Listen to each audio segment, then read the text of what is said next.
சரி வாங்க, பரீட்சைக்கு படிக்கிறத எப்படி ஈஸியா மாத்தலாம்னு பார்க்கலாம். மணிக்கணக்கா படிக்கிறீங்க, ஆனா எக்ஸாம் ஹால்ல போனதும் எல்லாம் மறந்து போகுதா? ஆனா ஒன்னு சொல்லவா, இது உங்க தப்பே கிடையாது.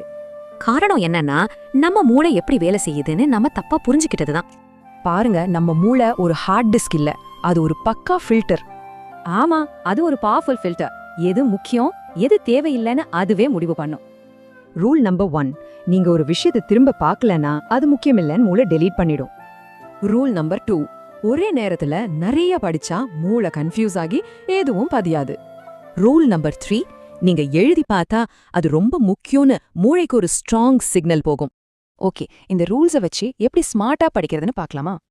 ரொம்ப சிம்பிள். 24 மணி நேரத்துக்குள்ள ரிவைஸ் பண்ணுங்க, எழுதி பாருங்க, கொஞ்சம் கொஞ்சமா படிங்க. இப்படி படிச்சீங்கன்னா சத்தியமா மறக்கவே மாட்டீங்க. இதுதான் மூளைக்கு பிடிச்ச ஸ்டைல். அப்போ உங்க மூளையோட உண்மையான சக்தியை வெளிக்கொண்டு வர நீங்க ரெடியா?